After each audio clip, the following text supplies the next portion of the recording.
দেখতে দেখতে 4 সিজন পার করেছে জনপ্রিয় নির্মাতা কাজল আরেফিন অমির আলোচিত ধারাবাহিক ব্যাচেলর পয়েন্ট।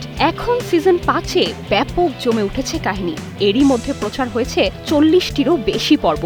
পুরনো চরিত্র কাবিলা, হাবু, পাশা, নেহালদের সঙ্গে নতুন চরিত্র জাকির তো ছিলই, এবার দর্শকদের জন্য যোগ হয়েছে আরও বড় চমক। ধারাবাহিকে যুক্ত হচ্ছেন নতুন এক চরিত্র।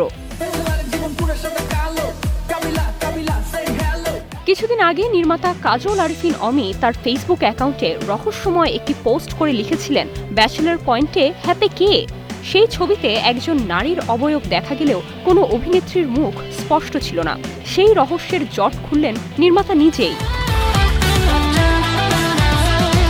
13 নভেম্বর সন্ধ্যায় একটি নতুন পোস্টার প্রকাশ করে ভক্তদের চমকে দিয়ে অমি জানালেন, ব্যাচেলর পয়েন্টের নতুন চমক হলেন স্পর্শিয়া।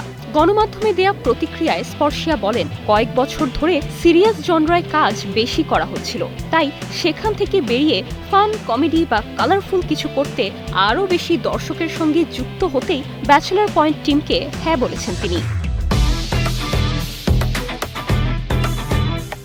জনপ্রিয় এই ধারাবাহিকের মধ্য দিয়ে প্রায় 4 মাসের বিরতির পর পর্দায় ফিরছেন অভিনেত্রী স্পর্শিয়া। বেশ কিছুদিন ধরেই অসুস্থ ছিলেন অভিনেত্রী। অস্ত্রোপচার শেষে অবশেষে সুস্থ হয়ে ফিরলেন অভিনয়ে। বিভিন্ন বয়সী কয়েকজন তরুণের জীবনের নানা ঘটনা আর তাদের ঘিরে আশেপাশের মানুষজনের প্রতিদিনের জীবনযাপন ব্যাচেলর পয়েন্টের গল্প। 2017 সাল থেকে শুরু হয়ে সিরিজটি চলছে দীর্ঘ 8 বছর ধরে। Nirjona Nusrat, star news.